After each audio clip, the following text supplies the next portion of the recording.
Good evening. Welcome to Beloit College and welcome to our 12th annual Weisberg Chair in International Studies address. We are very glad to have you here, and we are particularly honored to be joined by our new friend and current Weisberg chairholder, Dr. Ali Allawi, and his wife, Munya. I would like us all to thank Beth Doherty, our Manger Family Professor of International Relations, and Betsy Brewer, our Director of International Education, for their extraordinary efforts to make this residency as effective as it is. These two individuals can both be blamed and applauded for their complete lack of any regard for Dr. Allawi's well-being in scheduling Dr. Allawi's time here.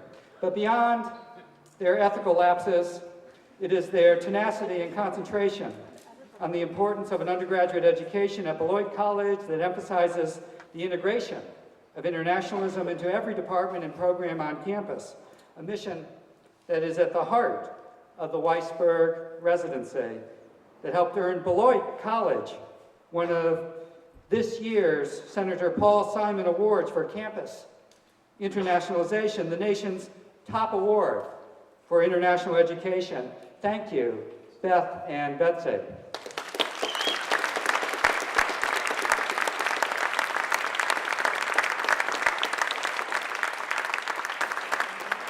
30 years ago, a bright, energetic, rebellious, and maybe a little quirky 18-year-old Nina Weisberg eagerly came from her home in Washington, D.C. to Beloit College. She graduated 4 years later, brighter, more energetic, learnedly rebellious, and perhaps even a little more quirky, having earned a degree in English and having developed a passion for anthropology. Pretty Beloitish, sufficiently Beloitish, that she is now a member of the Board of Trustees. Anyway, so happy was Nina's father with her education. And this is important because there is little, at least within the sad and narrow world of a college president, little better than a parent who is really, really happy with his offspring's education. So happy was Nina's father with her education and with this school, Beloit College, that he committed to helping the college establish something new, substantive, and central to the mission of the college, something that would draw from the college's strengths and history and speak to the college's future, something that would matter. This parent was Marvin Weisberg, the benefactor of the Weisberg Chair, the Weisberg Scholarships, and its related program in international human rights. For more than a decade now, he and his family have provided our community with a nearly unparalleled opportunity to connect to and learn from some of our world's most inspiring, influential, and tireless practitioners and advocates for human rights, peace, and international relations. Let us pause for a moment in recognition of Marvin Weisberg, his daughter Nina Weisberg, and the Weisberg family generosity.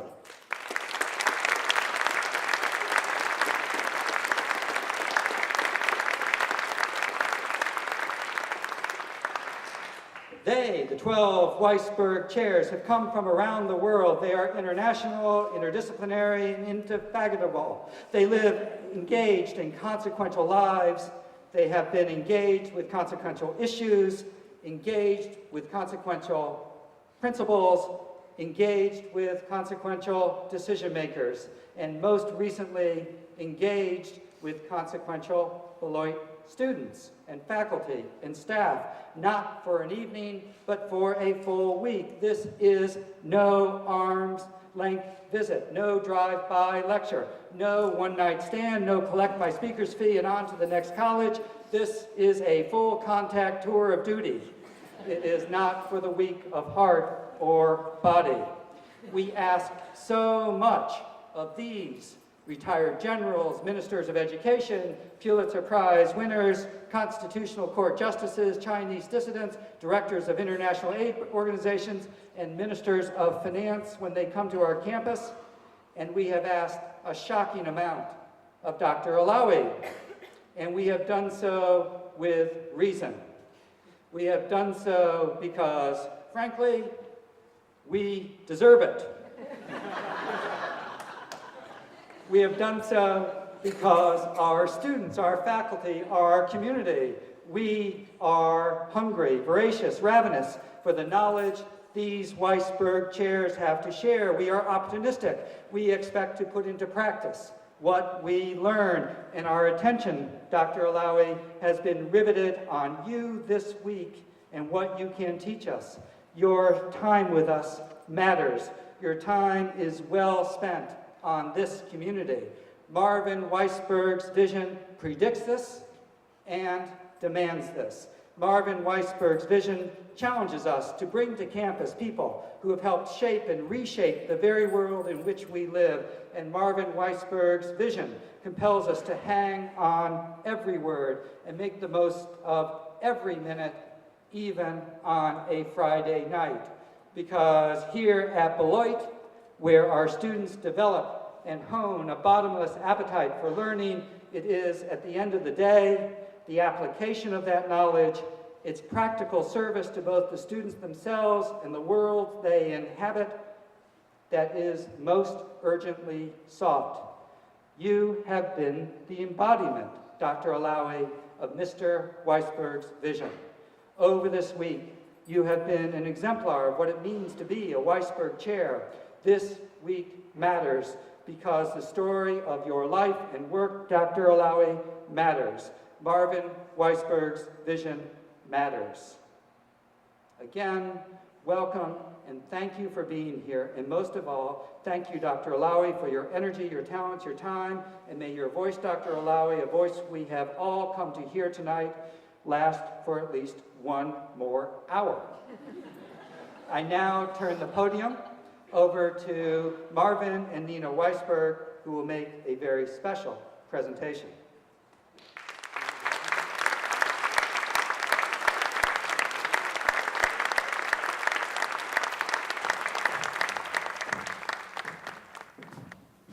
You know, it's a great pleasure to be here. I enjoy coming here, and I enjoy meeting all of you. At this time, I want to honor someone who was there at the beginning with me, someone who met in Washington with the then president, and we tried to think of a new program. Honestly, we did not know what would happen, but we had some ideas, and we said, all right, let's try it. And so, Susan Cleveland, I want you to come up, and I want you to honor you.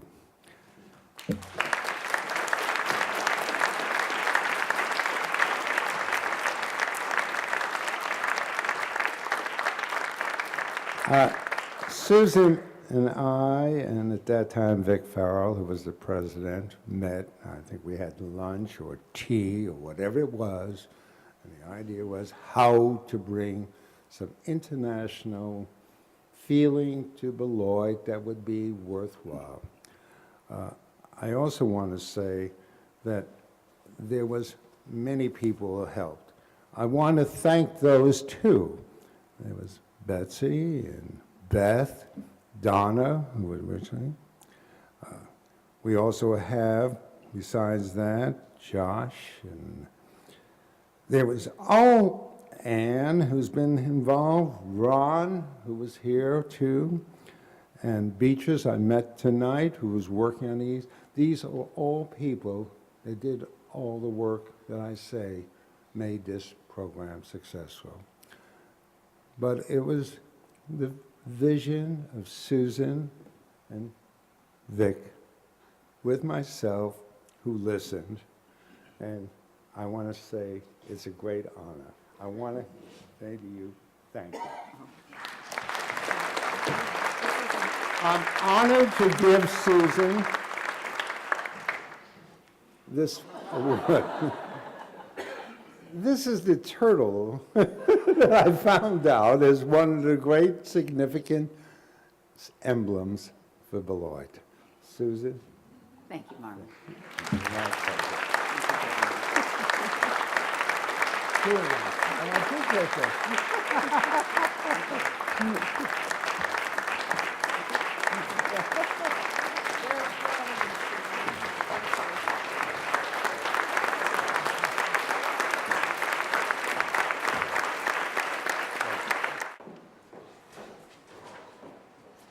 Good evening. For those of you who've benefited from Mr. Allawi's time on campus this week, aspects of his biography are probably by now familiar. After working at the World Bank from 1971 to 1978, Ali Allawi went on to develop his own investment bank in London and became a part of the Iraqi opposition to Saddam Hussein in the 1980s and 1990s. In September of 2003, he was appointed to be the Minister of Trade of Iraq under the Iraq Governing Council, and in 2004, he was appointed to be Iraq's first post-war civilian Minister of Defense. In 2005, he was elected to Iraq's Transitional National Assembly as a member of the United Iraqi Alliance and was appointed to be the Minister of Finance, a post he held until May 2006. Now, on his website, Mr. Allawi says that he then returned to private life. But if it is a private life, it is surely an active and consequential one. He has continued to serve on international political and economic panels, including at the World Economic Forum in Davos and at the IMF and World Bank annual meetings. His book, The Occupation of Iraq, Winning the War, Losing the Peace, won praise from the New York Times Book Review as the most comprehensive historical account of the disastrous aftermath of the American invasion. Mr. Allawi's next book, The Crisis of Islamic Civilization, was included as one of The Economist magazine's best books of 2009 and involves a fascinating exploration of the question of whether modern society can be built on a vision of the divine associated with Islam. Mr. Allawi earned degrees from the Massachusetts Institute of Technology and Harvard Business School, and he's been an affiliated scholar at Oxford, Princeton, and the John F. Kennedy School at Harvard University. So we're now honored that he has chosen to be affiliated with Beloit College as well. And I have to say that if we deserve it, we are also very grateful. It has been an incredibly enriching affiliation for Beloit. In visiting classes and speaking with faculty and staff and students across campus, Ali Allawi has conjoined personal experience with historical perspective, spiritual insight, hard-nosed political acumen, and critical reflection. And I just wanted to offer you a few examples of the breadth and depth of Mr. Allawi's engagement in the life of Beloit College this past week. For example, in Georgia Derslati's course on the media in a global society, Ali Allawi offered insight into the dynamics of a media under the tightening grip of Saddam Hussein, as well as missed opportunities in the initial days of the US occupation for use in the news media in ways that could effectively reach out to popular opinion. In Warren Palmer's course on the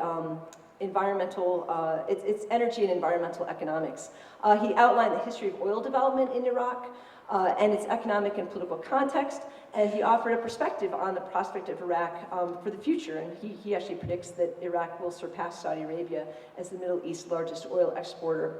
And then in Professor Deborah Majid's class on understanding religious traditions in multicultural America, Mr. Allawi did a great job. I mean, I think that they were actually reading a Jewish text, and so one of the first things he did was to talk about the tripod of Islam and to talk about evolving relationships between God and the individual and God and society, and then he led a discussion of the outer and inner aspects of religion by drawing comparisons between Islam and Judaism. I also just want to point out the fact that it's not just classes that involve this sort of incredibly hectic schedule that Mr. Allawi conducts during this week, but he also had lots of lunches with students, and I was just so impressed. We took a drive down to Chicago yesterday, and he remembered having conversations with Joe Emery about Joe's work with the Sahrawi refugees of the Western Sahara, and also Jack Ekblad, if you're here, he still doesn't think that President Bush is going to be brought up on war crimes.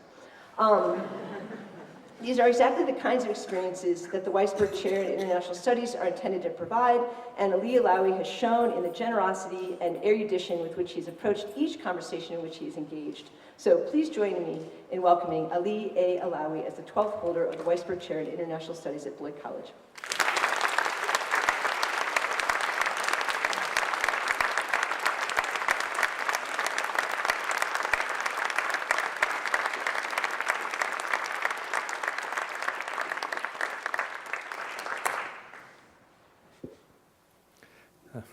Well, I'd like to start, first of all, by really thanking the very, very kind words of President Scott Bierman and Davies. And in truth, I'd like to thank also the entire faculty and student body at Beloit College. I also owe a special word of thanks for the Weisbergs, in particular Marvin Weisberg, for doing this, I think, very, very challenging in my case, but I hope a very useful engagement between the Beloit faculty and students and those international practitioners who are brought to campus. I think it's one of the most interesting and the most engaging time I have had. So I'd like to thank the Weisbergs for that. The title of the lecture tonight, I've chosen to focus on Iraq, and it's called the Second Iraqi State. And why have I given it this title? Because I think the first Iraqi state, which was born after World War I, and went through all kinds of trials and tribulations, came crashing down in 2003. And now we're in the process of building the foundations of this new state. And this state, if it is to survive and thrive, must draw sharp lessons from what happened in our recent history from 1921, when the geopolitical unit called Iraq came into being, and 2003, when it came crashing down. Iraq is probably one of the most invaded countries in modern times. We were invaded by the British Army when Iraq was then a group of provinces under the Ottoman Empire. We were then invaded once again in 1942 as a result of a foolish decision on the part of a coup that led to a government that declared war on the Allies. And we were invaded then once again by Britain. During the Iran-Iraq war, significant chunks of Iraqi territory came under Iranian control. And although that occupation was reversed, it is still a third case of entry of foreign forces onto Iraqi territory. The fourth time we were invaded was in 1991 as a result of the Kuwait crisis, when the United States and its allies expelled the Iraqi army from Kuwait, but then occupied significant territories in the south. And the fifth time that we were invaded was obviously in 2003. And that invasion was one that I think had profound consequences, including the destruction of the first state. There are very few countries, as I said, in modern times that have this kind of record. And it has driven me to inquire, why is this the case? Why is this the case in this particular country, in this particular part of the world, which has had this extraordinary and turbulent history? And I think you have to start really with first principles. The idea of a nation state in the context of the Middle East is extremely recent. Before, things that you take for granted now, that is a state that has certain geopolitical boundaries and that is defined primarily by ethnicity or language, that was a notion completely unknown in the world of Islam. And the concept of the nation state came into the Middle East, into that part of the Arab world, primarily as a result of World War I. So we started off really without having the basic underlying unity of a historical nation. And it really begs the question, what really is a nation when we talk about countries such as Iraq and Iraq in particular? And here there are many definitions. I don't want to give a lecture that I'm sure historians and political science professors can do a better job. But the great 19th century philosopher and philologist Ernest Renan said that a nation is held together as much by what people have chosen to forget than what people have in common. And I think this is really a very, very acute observation on the issue of the fragmented nature of national loyalties throughout the Middle East. Iraq is not a country that was based on a dynasty or a monarchy such as the historical dynastic states in Europe. The history of France in many ways is defined by the history of the state and the monarchy and a dynasty expanding and increasing its influence. The only state like that in the Middle East is probably Saudi Arabia, which was created through conquest, through territorial conquest, and is associated with the House of Saud. Iraq was not created as a result of dynastic wars. And even though we had a monarchy for the first 30 odd years of our existence, you can't really say that the state was identified with the ruling monarchical family of the period, which were the Hashemites. Iraq is also not a state built around an institution. For example, the institutions of the military, which were the basis of the Prussian state, which then became the German state. The idea that the military in Iraq should define the state was in fact trotted out in the 1930s, and there was an attempt even to equate the Iraqi military with a kind of ideology akin to that of the Prussian military. But that was really not the basis of the state, and very, very soon thereafter, the idea that you can define the nation by its allegiance to its military class went by the window. Neither is Iraq defined by geography. You may think that because it's sort of the land between the two rivers, Mesopotamia, that there is a unity to the geography of the country. It's not like the Nile Valley, where there is a historical unity to that piece of territory. Neither is it the idea of Greater Syria, where there is again a historical unity for the lands of the Eastern Mediterranean. Iraq, it is true, mainly is the land between the two rivers, but there are huge expanses of desert on the west and mountains in the north. And the mountains of the north and the northeast are occupied by an entirely different ethnicity. So you can't really talk about the Fertile Crescent, of which Iraq is supposed to be the heart, as a kind of geographic entity that kept a kind of continuity with the past. It is true, if you look at ancient civilizations in the land between the two rivers, Assyria in the north, Babylon in the center, and Sumeria in the south, by and large, they had entirely different trajectories, and there was very, very few cases when there was a single unified ancient civilization.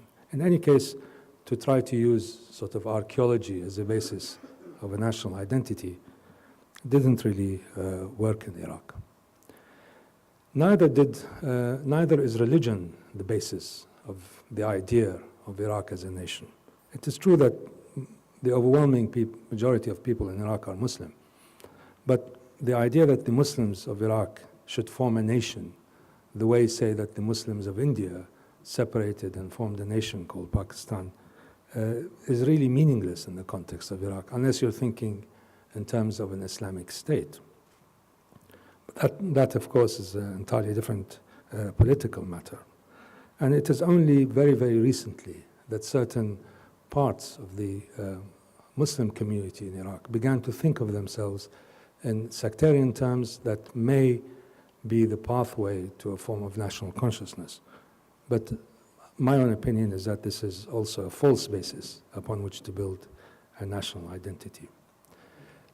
Countries like the United States, which are really built around a deep, almost mystical attachment to a founding document, documents such as the US Constitution or Magna Carta or the Declaration of Human Rights in France, this kind of mechanism by which the national consciousness evolves and diverse people are brought together in allegiance to a common set of principles has not been the basis for the development of a national Iraqi consciousness. Most of our constitutions have been basically threadbare and utilitarian affairs drawn up for specific purposes and primarily to regulate existing or legitimate existing arrangements. It is unlikely that the Americans would, for example, would have the same relationship with your founding document if it was cobbled together by a few politicians under the watchful eye of a French expeditionary force. So you can't really say that what we had in Iraq in 2005 approximated the kind of constitution building experiences which countries that use these documents as the anchor stone of their national compact. This has not happened in Iraq.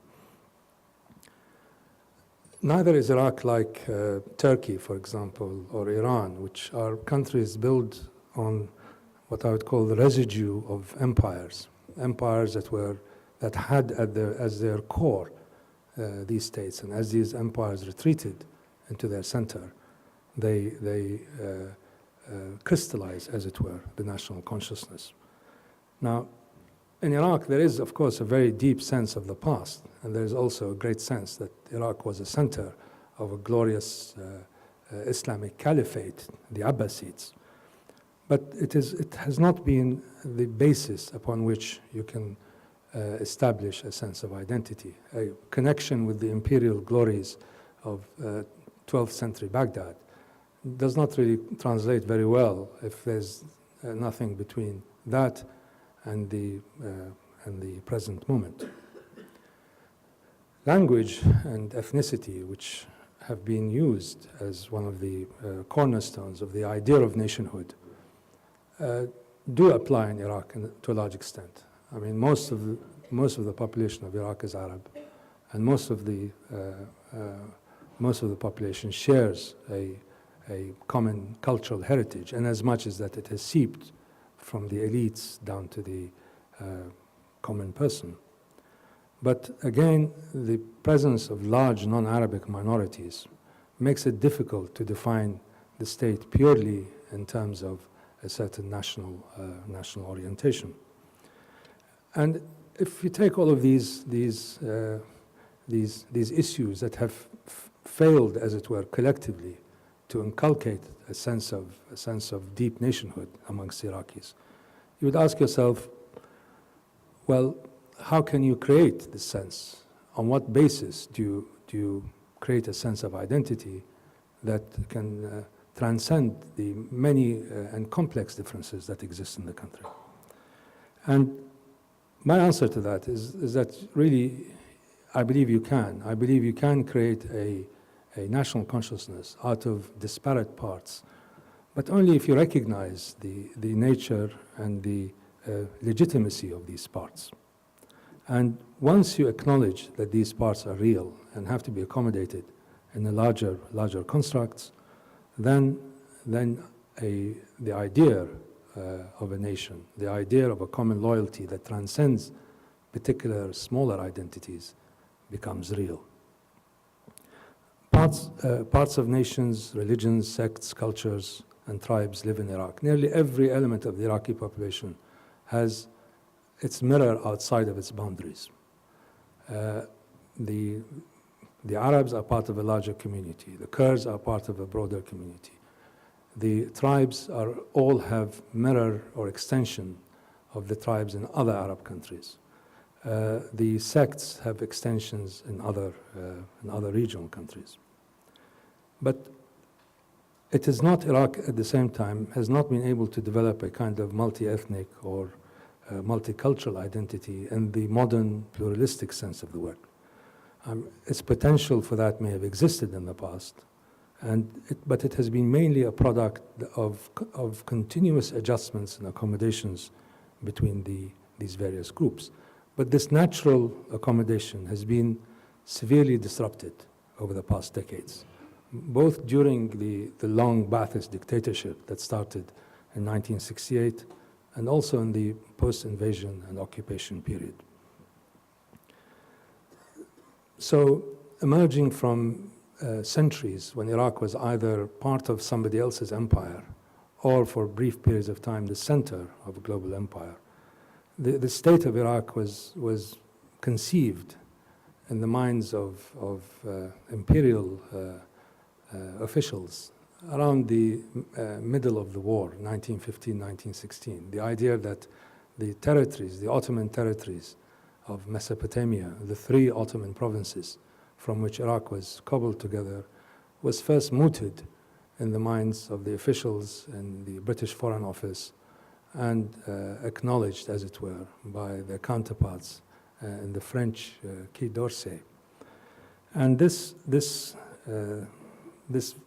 idea that a state should emerge out of these provinces began to take substance immediately after the end of World War I, and in the Cairo Conference of 1921, which was held by the British and was presided over by Winston Churchill, the frontiers of the modern Iraqi state were drawn, to which was added finally and officially the last leg, which was the province of Mosul in 1926. So Iraq is not really a totally invented nation. It's not simply a creation in the minds of government officials in London and in Paris. But it was not, at the same time, not a natural nation. It is not, as I tried to indicate, it's not something that has the unity, the historical continuity that a country like Egypt has. So it was left really to the government that was installed to administer that state, to try to reconcile the differences and to transcend the differences and to create the idea of the Iraqi nation.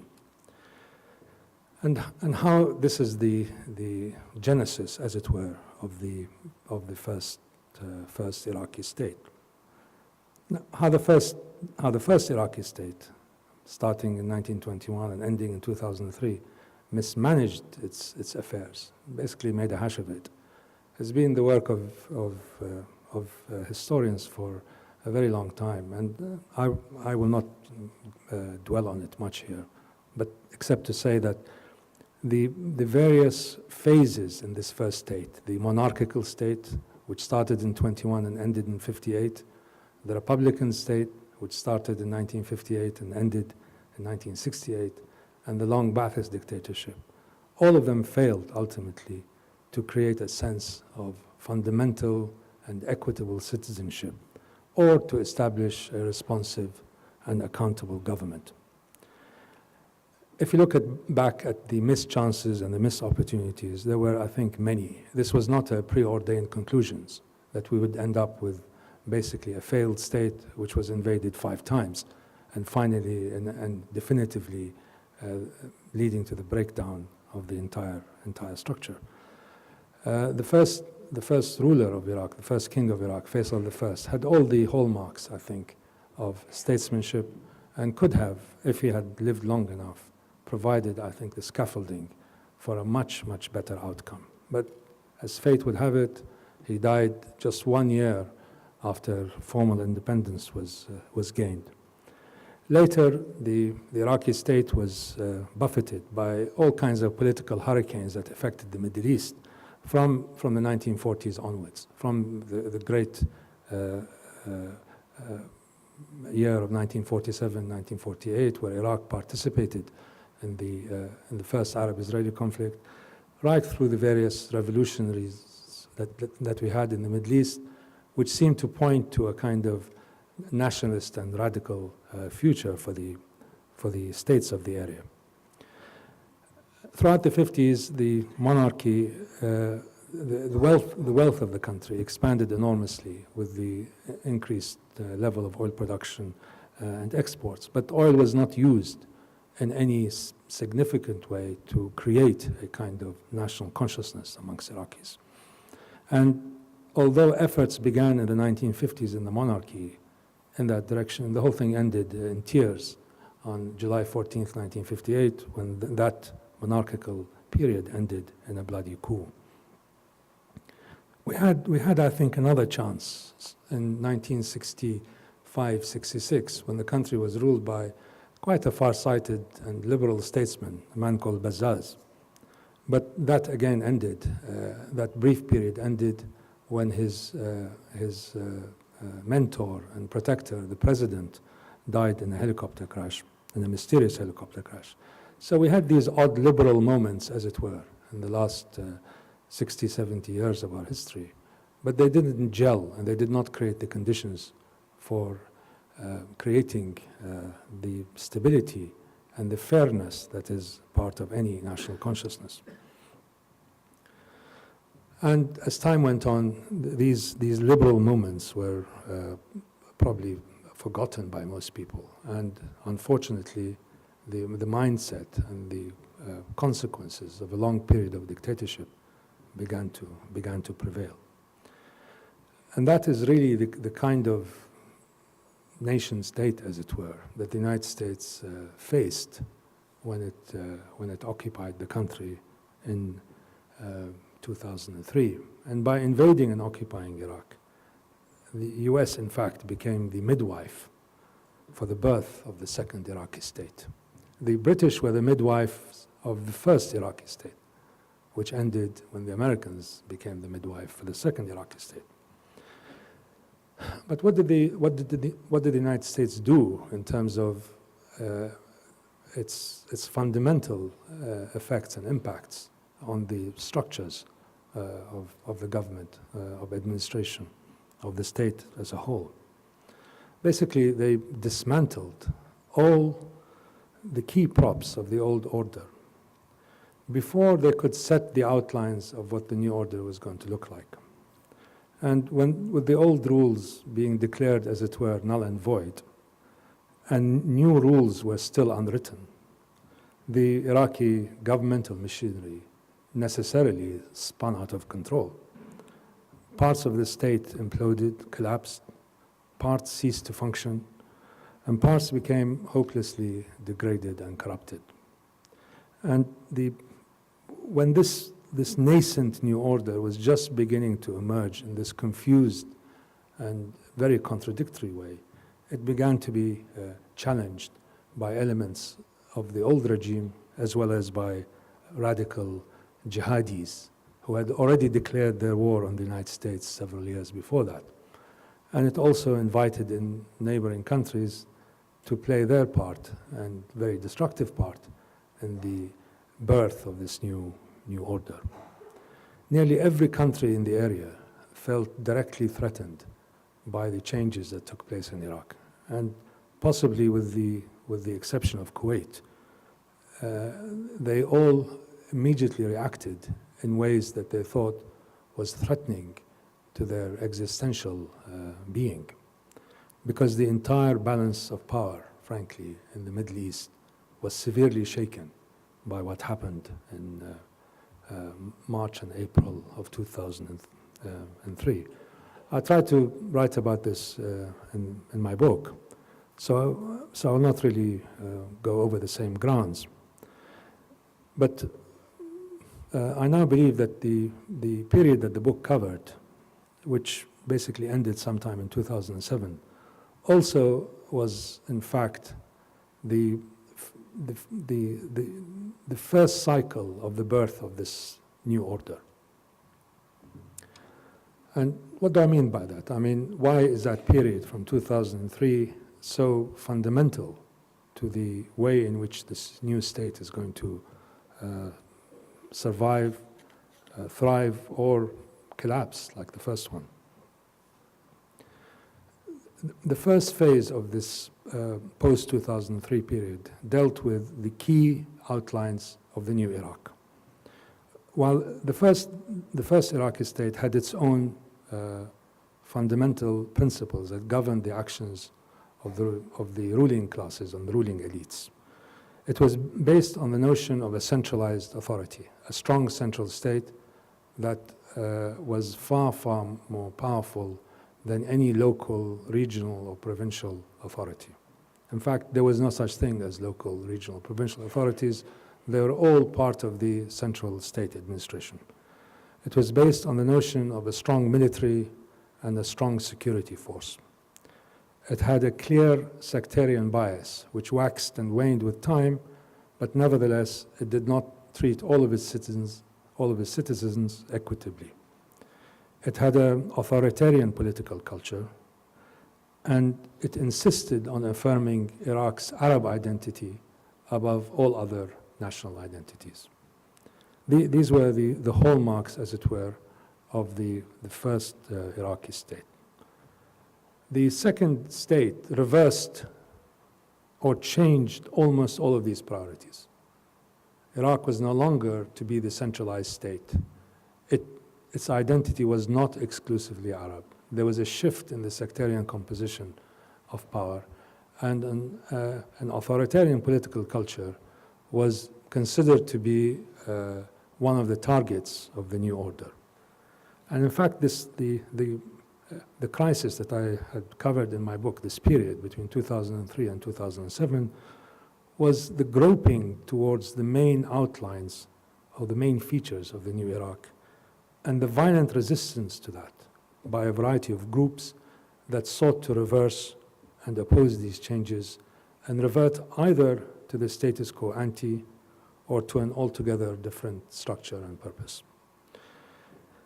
And the political process that was launched in Iraq after the end of the formal end of the occupation in June of 2004 to the interim government really revolved around these issues.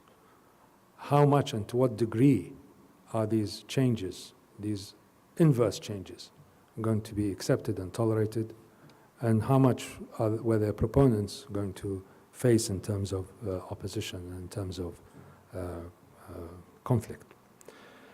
The US and few of the liberal Democrat Iraqis tried to frame these issues around things like democracy, human rights, and the building of the institutions of a modern democratic state.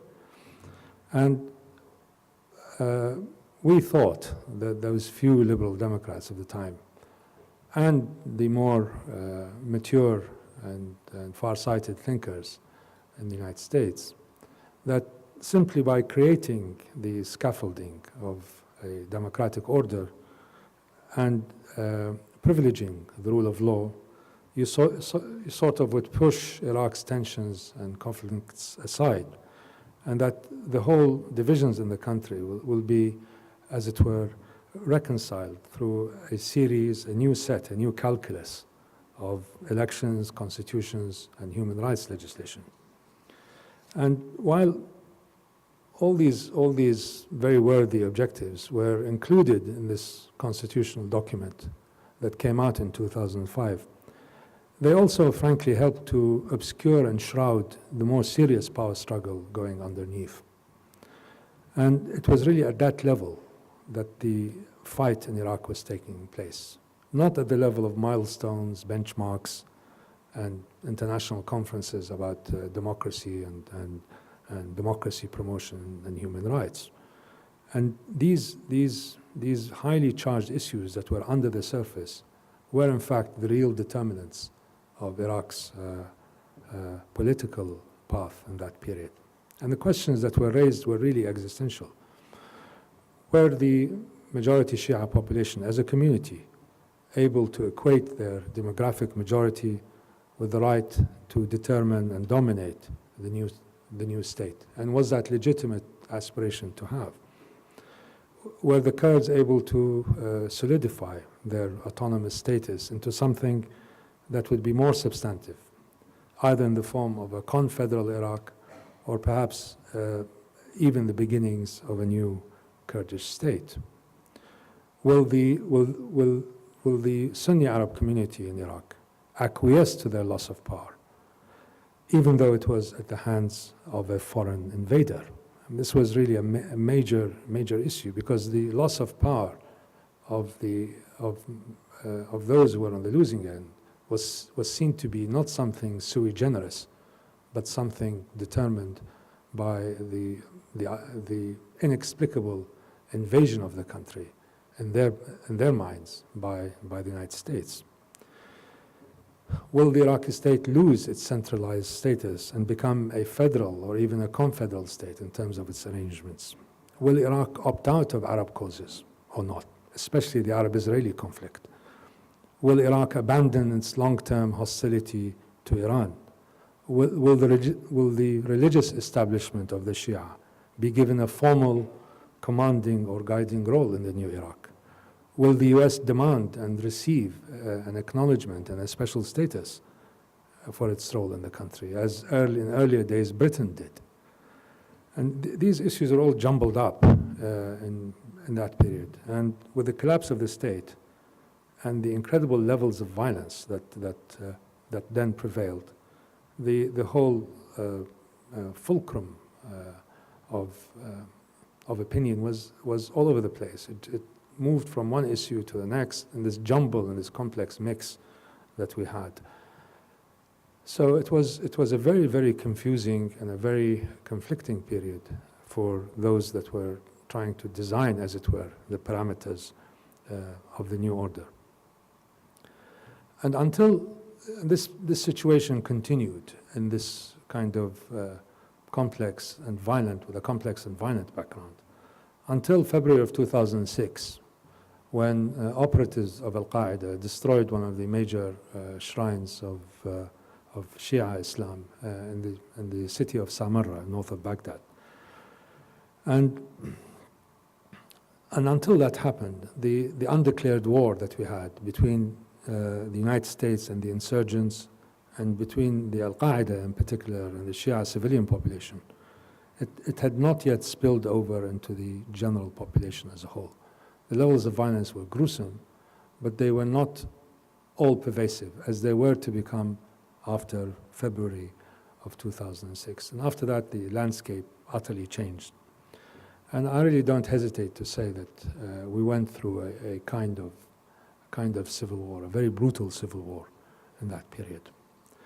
And the participants in this war pitted in a very jumbled way, once again, the insurgents, Al-Qaeda, elements of the Sunni Arab parties in government against the militias of Muqtada Sadr's Mahdi army, the Badr brigades of the Islamic Supreme Council, with logistical and manpower support from the units of the Iraqi army and police that were used to support these paramilitary militias.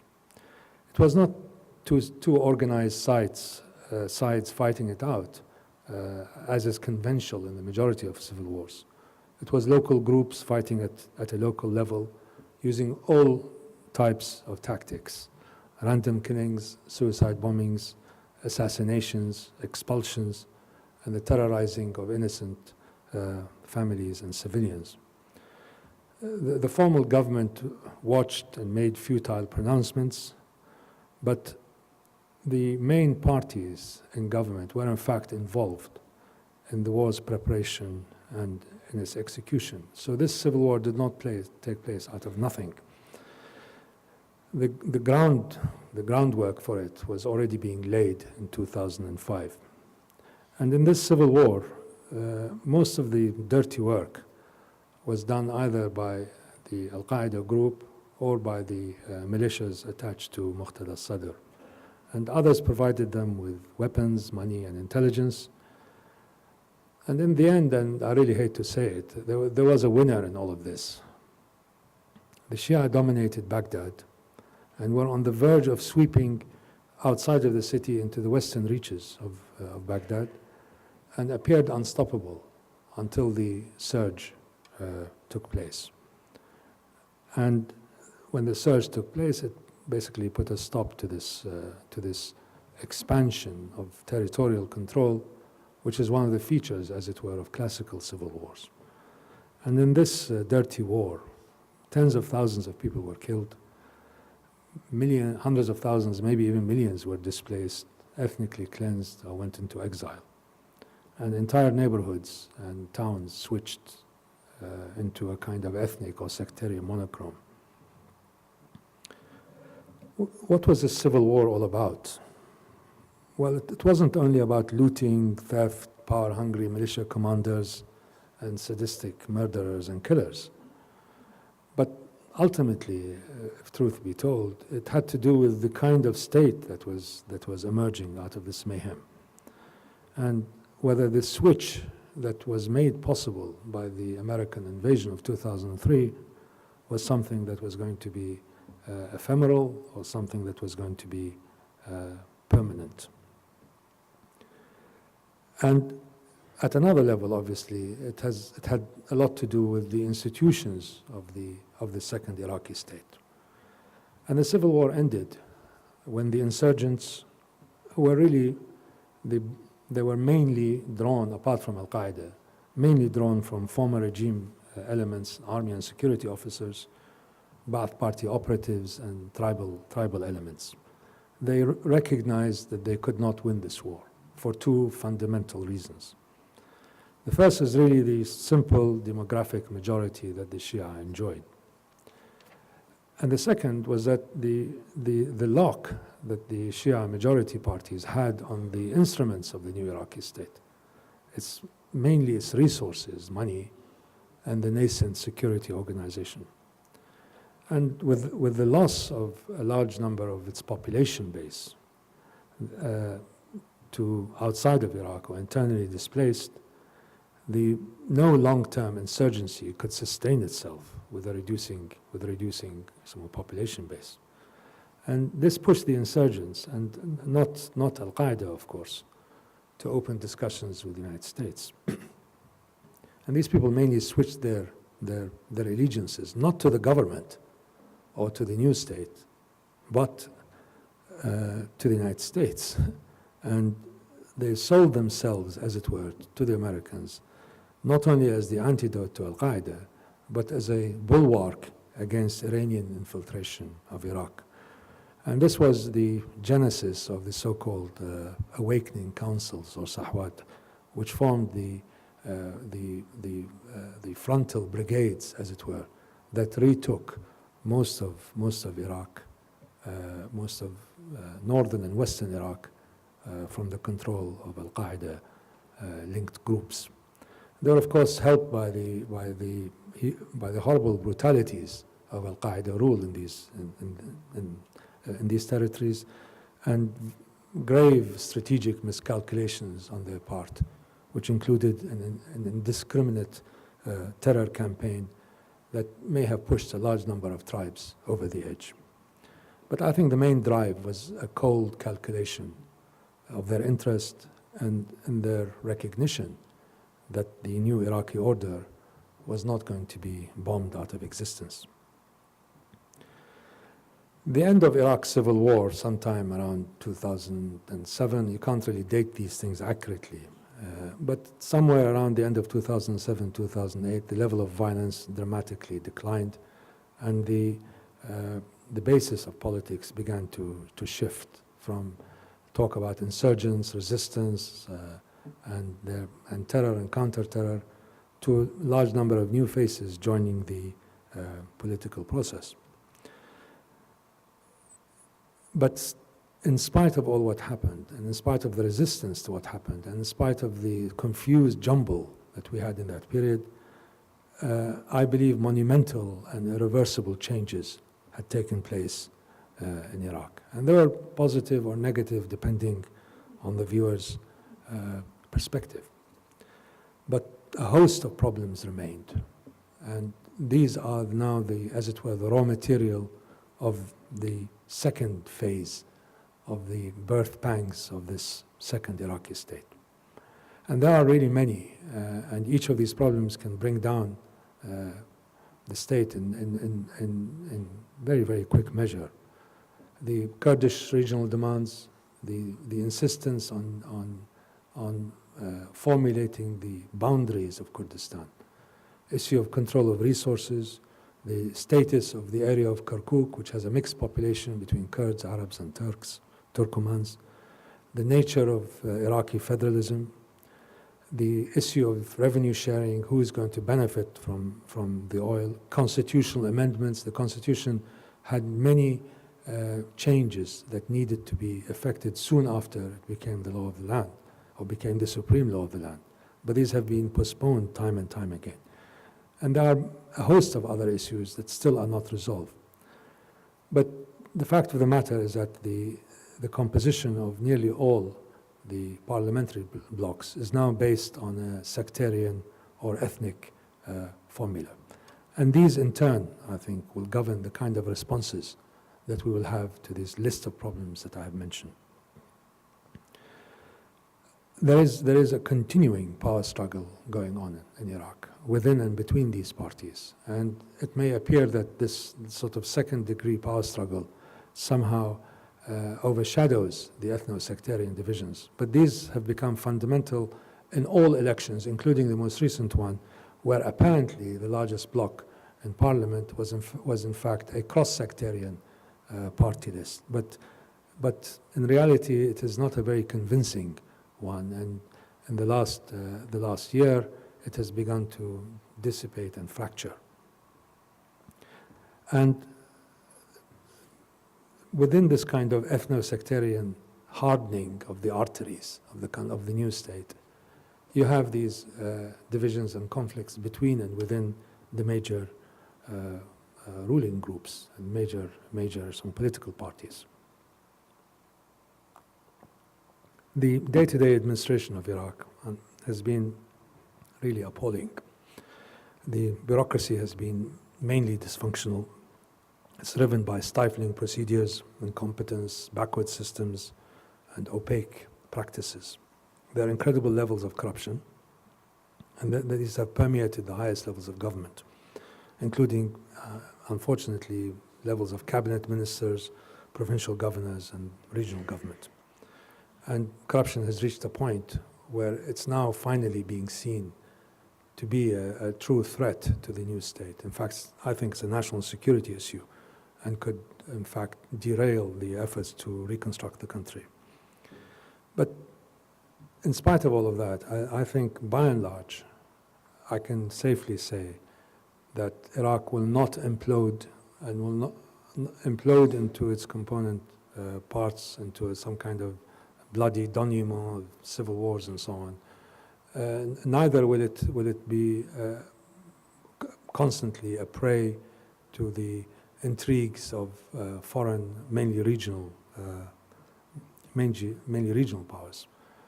The main insurgent groups have not completely dissolved. Al-Qaeda in Mesopotamia, which is now mainly a local operation, it hasn't gone away, but its influence is eroding with every passing day. The Mahdi army of Muqtada al-Sadr has basically been turned into something else. It's no longer the dreaded militia that it was before.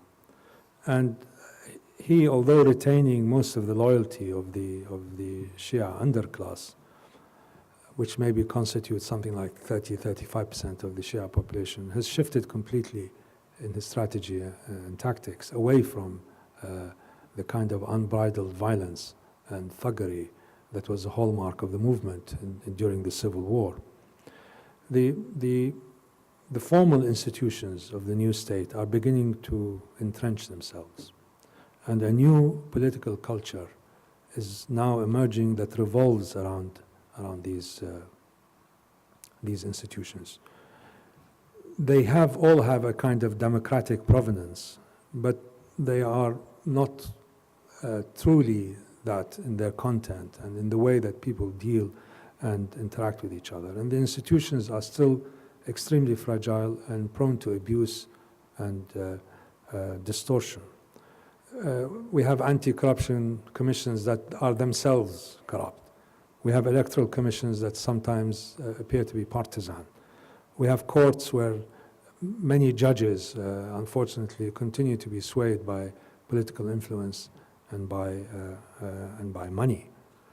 And Parliament often descends into histrionics and abuse and fistfights and so on. But in spite of all of that, in spite of all of these issues, the institutions are entrenching themselves, and they're becoming more and more confirmed as in a degree of legitimacy that I think, if built upon, can provide, as it were, the scaffolding of the new order. And the whole affair in the past, maybe until last year, was kept by going by two factors. One is the relatively high price of oil that we've been achieving, and Iraq's oil production is around 2 million barrels a day of exports, but the oil prices have been quite high, and therefore the public finance situation of the government is by and large good. And that kept the government with the ability to use money as a tool in strengthening, as it were, its power vis-a-vis other competing interests. And the other factor, of course, is the United States and the efforts, the incredibly costly and persistent efforts and exertions of the US to secure the country. And this situation, I mean, was partly brought on by the US's own gross miscalculations. But they did succeed in securing the country up to 2008. And this is one thing, in spite of, as I said, the gross errors of omission and commission, a kind of victory was snapped out of the jaws of certain defeat. This element, of course, the security element and the stiffening, as it were, of the security forces of Iraq by the United States is about to change, and about to change in a fundamental way, according to the agreements that have been signed with the United States. It is very likely that all the combat troops of the US will be withdrawn by the end of this year, and whether there will be a residual presence or not, and what size that presence is going to be, is still a debatable issue. But the US is no longer on the front line in securing the country. That task has been passed over to the Iraqi security forces. So these two aspects, the huge improvements in public finance and the increasing revenues accruing to the government, this will continue into the near future. And the ability of the Iraqi security forces now, stiffened to some extent now by American advisors, field advisors at brigade level, I think will continue even without these American advisors. And these are two very important factors, I think, that lead me to believe that we are going to face a more positive future, given that stability and the ability to manage the state has now improved. And with that, of course, goes the decline in violence, which strengthens the capacity of the state, expressed through the political classes, to begin the process of confirming these new institutions. There's also general willingness on the part of nearly all the political classes now to use the Constitution as the formal basis for reconciling and resolving problems.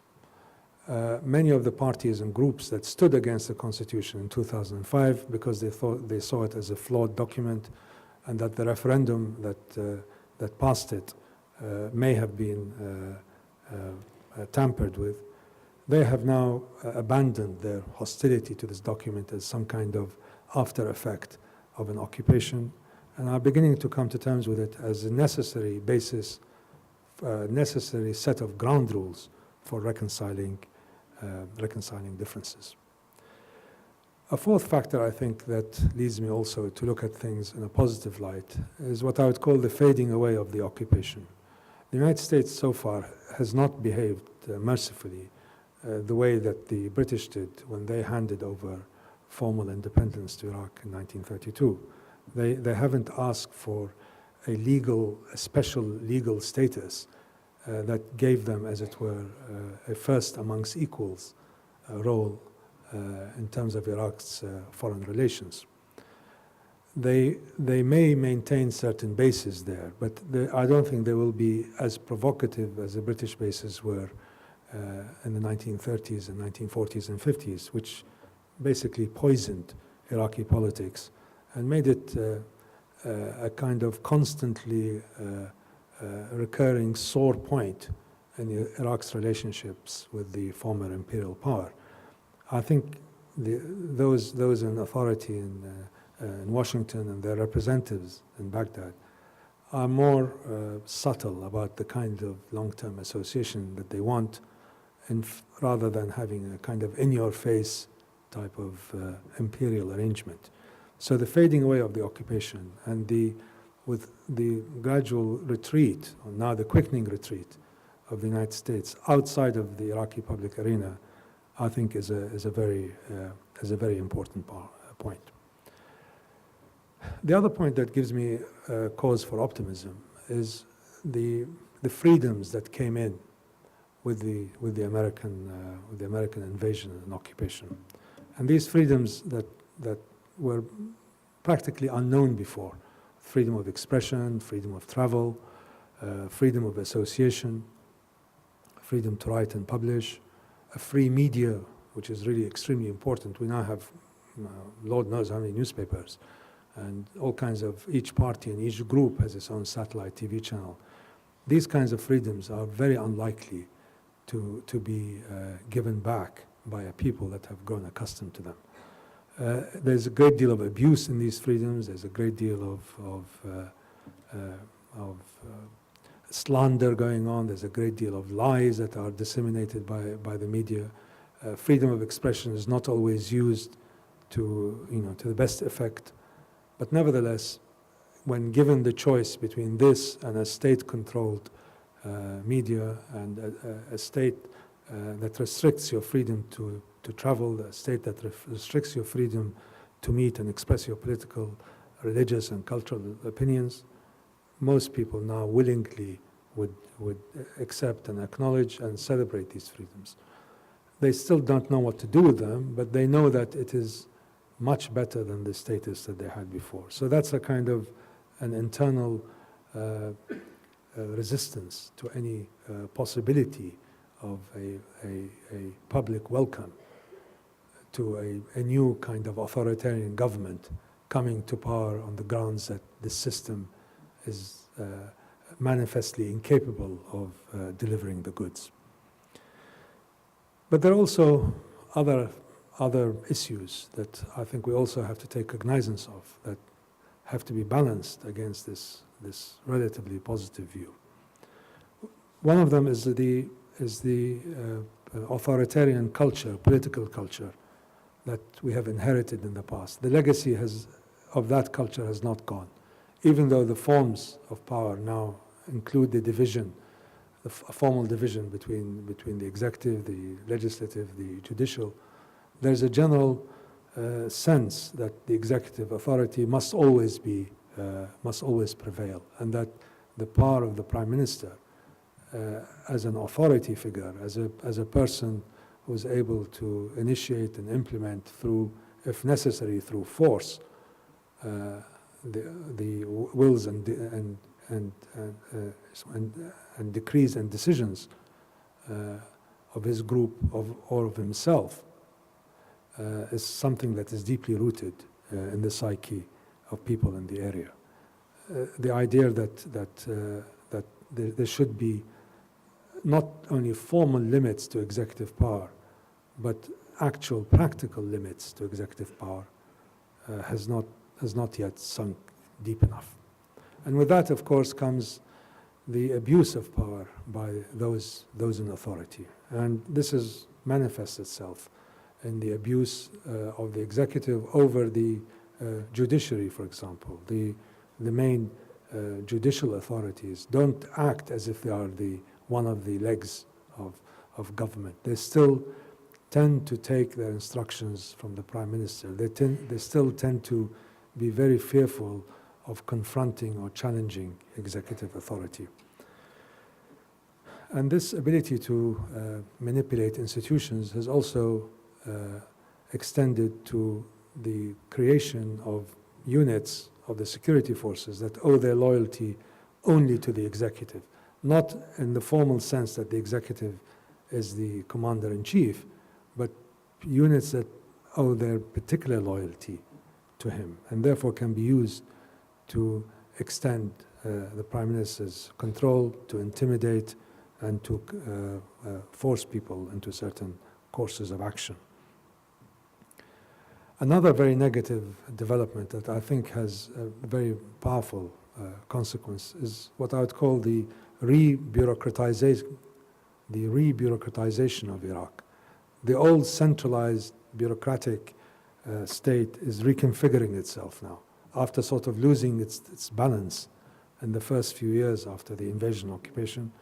The old bureaucratic system with its complex rules and decrees and laws is now reinforcing itself. And it has the wherewithals, I think, to create a system which can throttle initiative and which can overwhelm the ordinary citizen.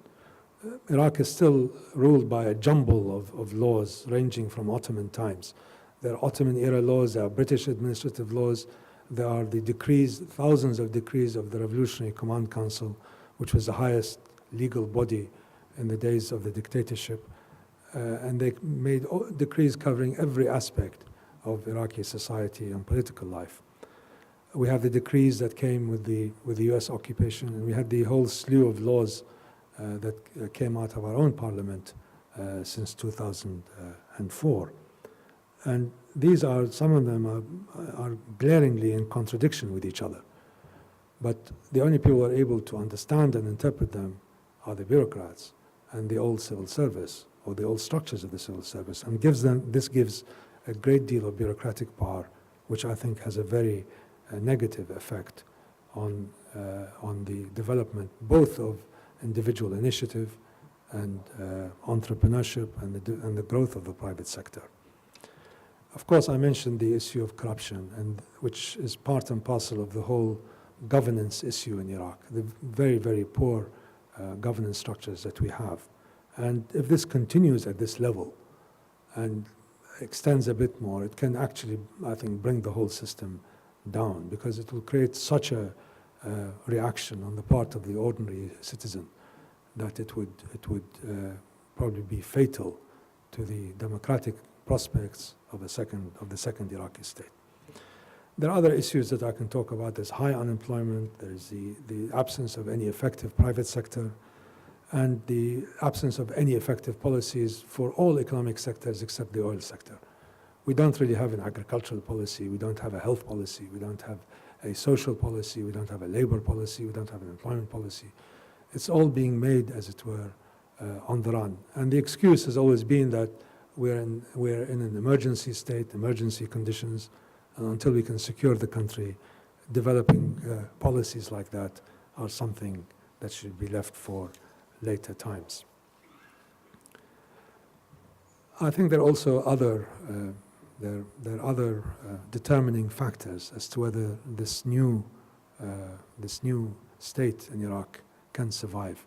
And if it does survive, I would like to add, it's going to survive with these institutions of plurality, institutions of that are linked to democracy or democratic initiatives, to the issue of human rights, will create the basis for a new consciousness in the country. If, and it is not a big if, but if the new order survives.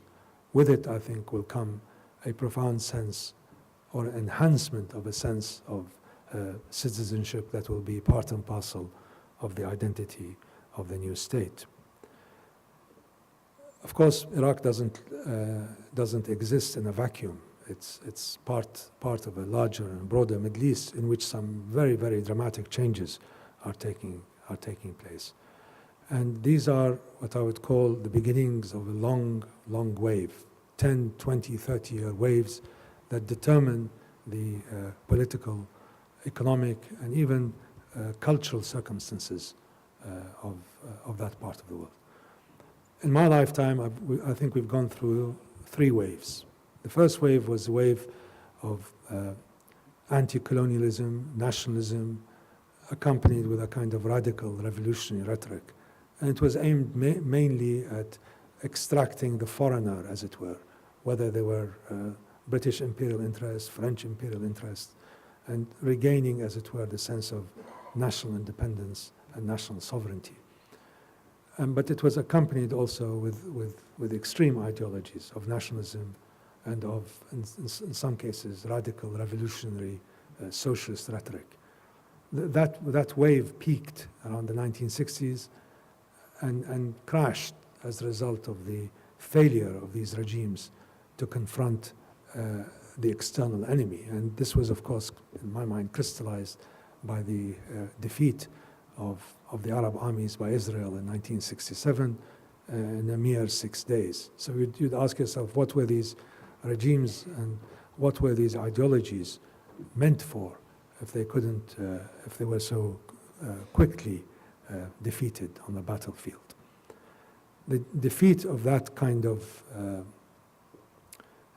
this public exposure of the weaknesses of that kind of ideology opened the ground for the next wave, which was its main hallmark has been the eruption, as it were, of political Islam on the stage, and that's best exemplified, of course, by the Iranian Revolution of 1979. And out of that, there were immense consequences, including of course, the Iran-Iraq war, but including the rise of jihadi Islam and the various issues and crises that buffeted the Muslim world, or wherever Muslims could be found, and then extended outside of their frontiers and boundaries into the Western world, of course, crystallized in the atrocities of 9/11 and then subsequent terror attacks in London and Madrid.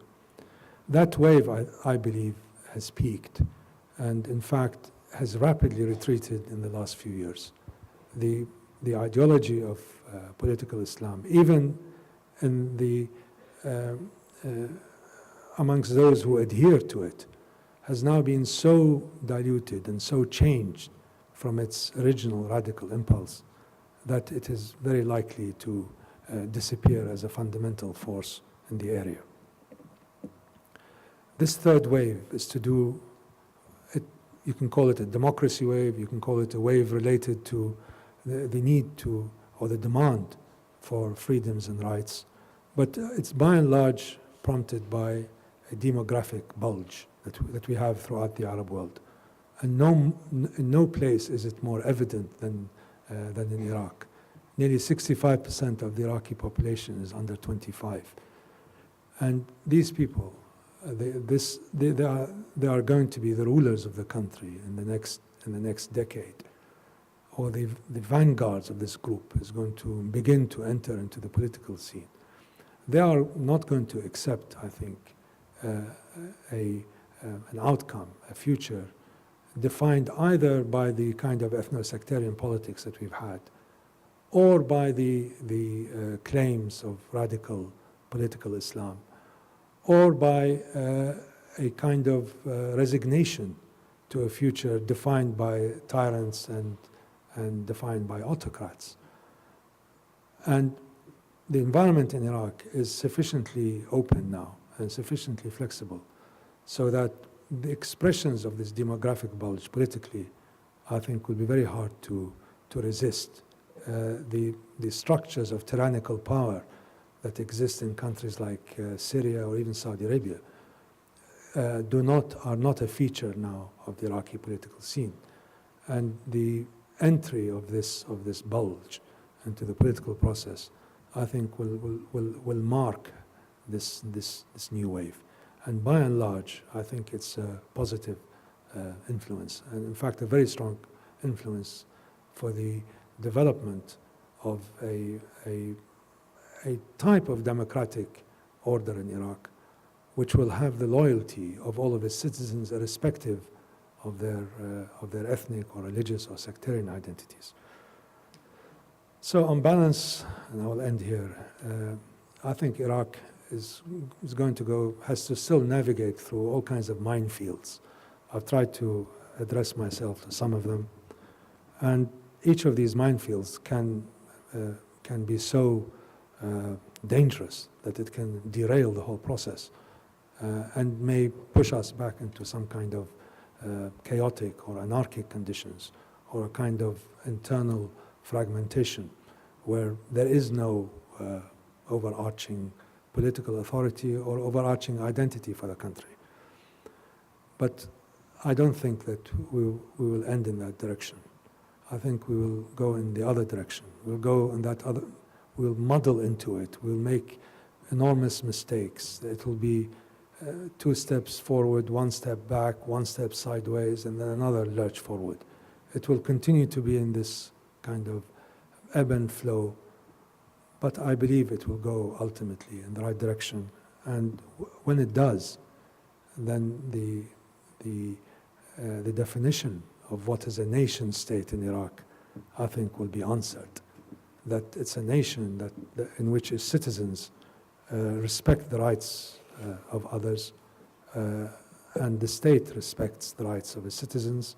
Each group and each party lives with each other and with a high degree of respect and dignity, and each party conceives of itself as loyal to the state, not because it's forced to, or because it speaks the same language, or because it shares the same religion, but because it upholds values that have become dear to its citizens and that its citizens share with each other. Thank you very much.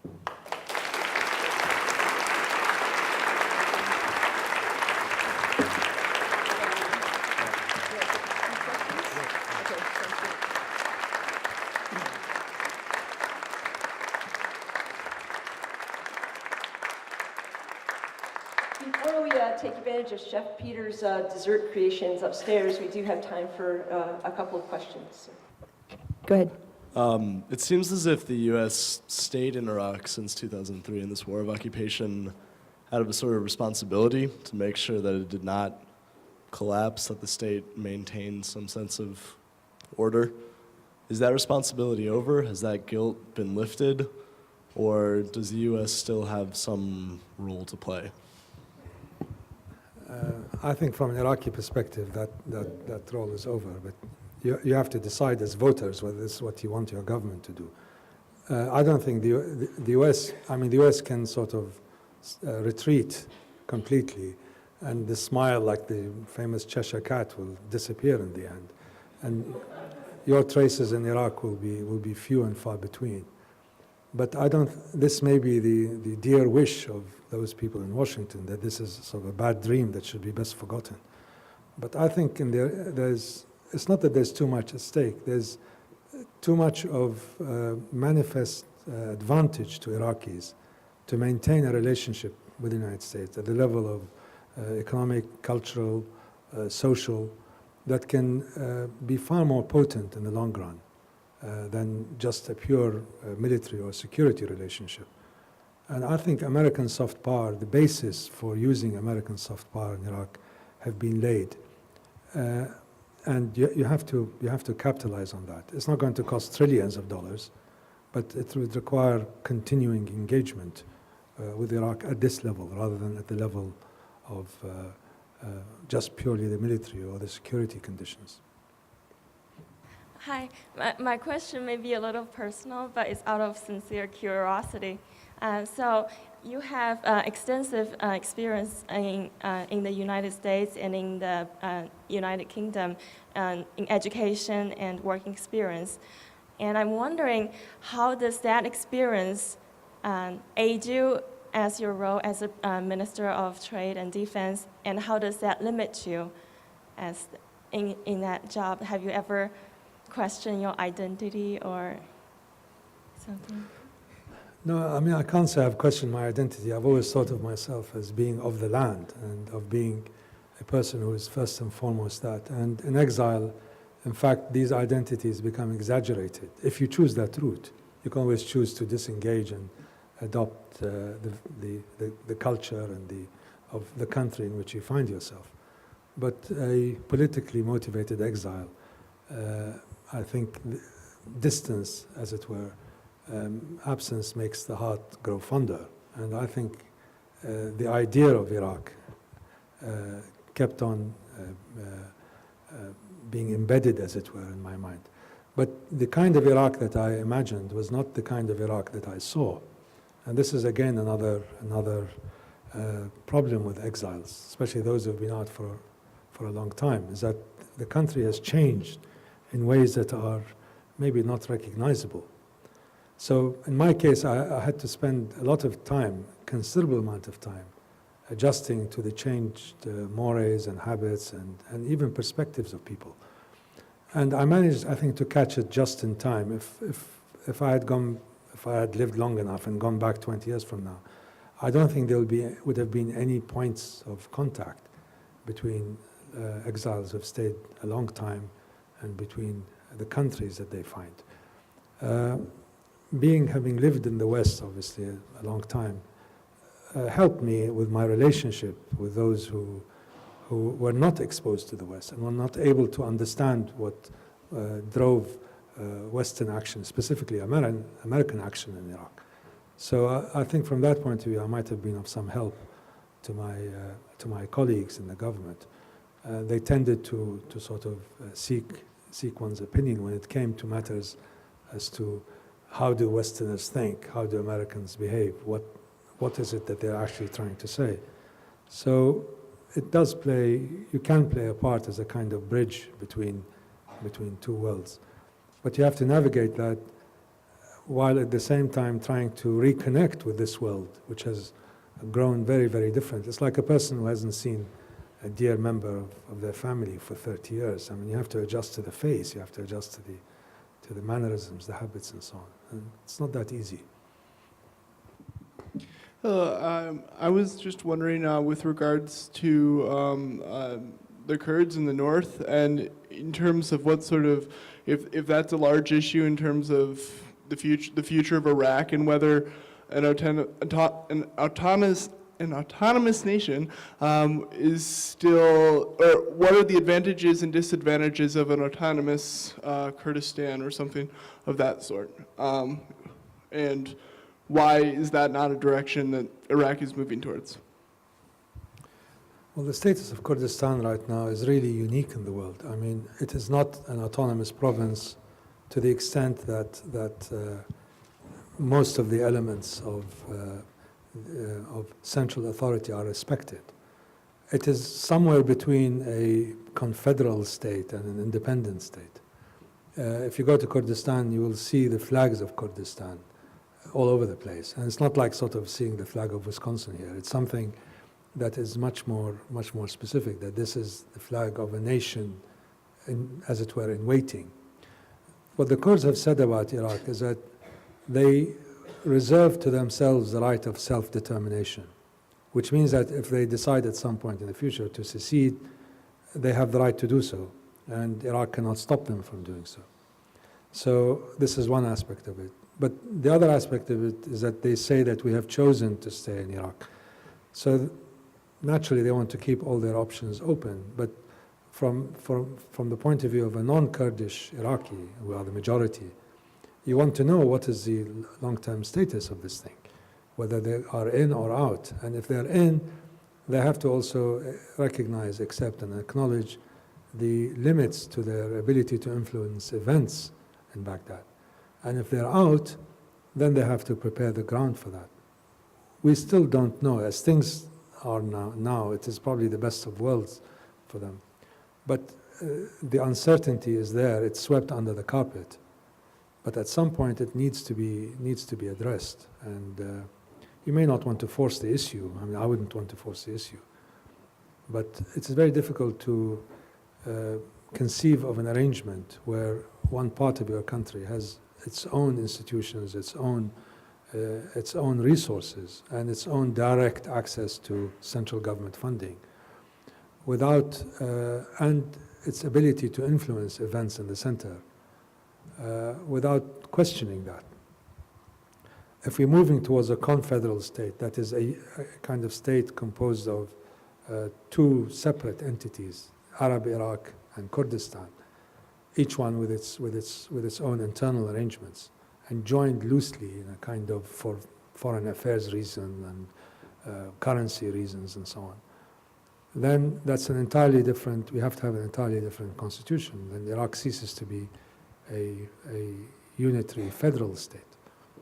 You can't really be a unitary federal state if part of that land has the right to secede. I mean, it's, think of it in terms of the United States. If, for example, Alaska states that it has the right to secede when its citizens in a referendum decide to do so, how will that be tolerated in a federal system in the United States? So, We'll take one last question. Go ahead. Okay, I would like you to expand a little bit more on a statistic that you provided at the very end of your speech when you were talking about the future of Iraq. You mentioned that 65% of the population is 25 years old or younger.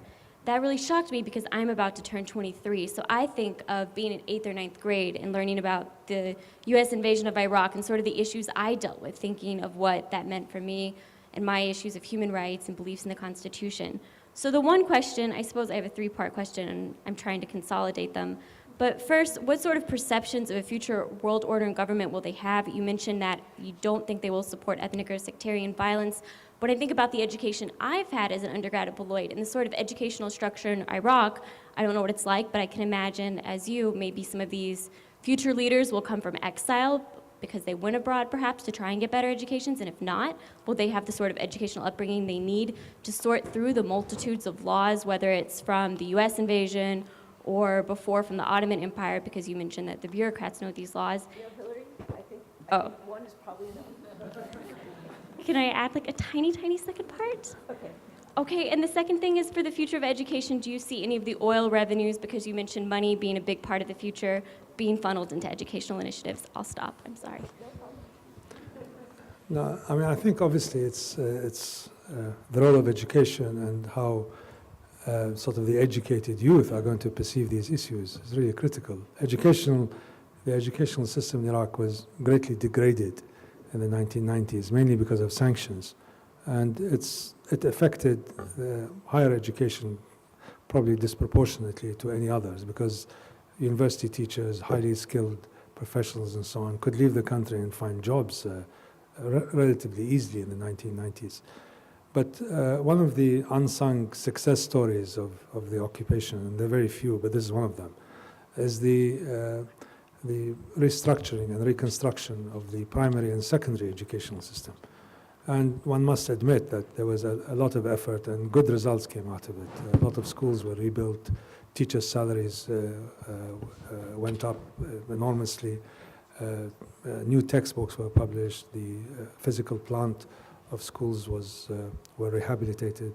So primary and secondary schools are now in much better shape than they were before and much better equipped. And you'd be surprised how net savvy and social networking is beginning to take off in a big way in Iraq. And you'd be surprised how much they share in common with the youth around the world. The main problem, I think, is in higher education, where there has still not yet been enough resources and enough energy spent on the universities to bring them up to international scale. The government has announced a program, a well-funded program, to send Iraqis abroad, both for undergraduate degrees and postgraduate degrees. And I think in time we will sort of reconstruct the highly educated class of professionals and technical skills that we had before the 1980s. Iraq was one of the most advanced countries in the Middle East when it came to higher education and the quality of higher education. So again, I mean, with the right, with the availability of resources and the right, direction and policy framework, you're likely to develop a broad cadre of young people who are able, from inside the country rather than rely on exiles. The exiles, basically, those who wanted to go back have gone back. Most exiles stayed outside, and we have a new class of immigration. Large number of people have left the country. But if the conditions settle, then I think these issues will be overcome, and they will be in a position, I think, to assume positions of responsibility and authority in the next few years. Well, thank you very much. Please join me in thanking again Mr. Allawi.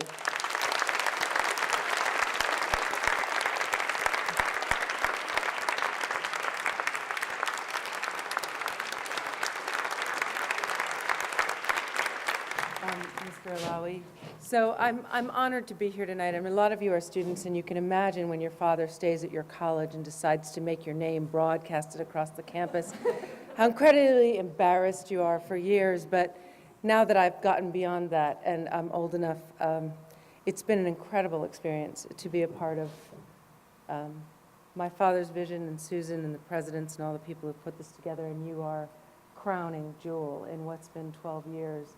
And when I do come back and I hear these lectures, I get the rare opportunity to get my curiosity satisfied, and it gives me tremendous optimism to know that there are people who think as deeply as someone like Dr. Allawi does and has shared with us tonight. And the newest tradition is to make sure that all of these incredible thinkers go home remembering Beloit, and not just 36 hours of teaching in 1 week, but to take a turtle with them. Thank you for being right there.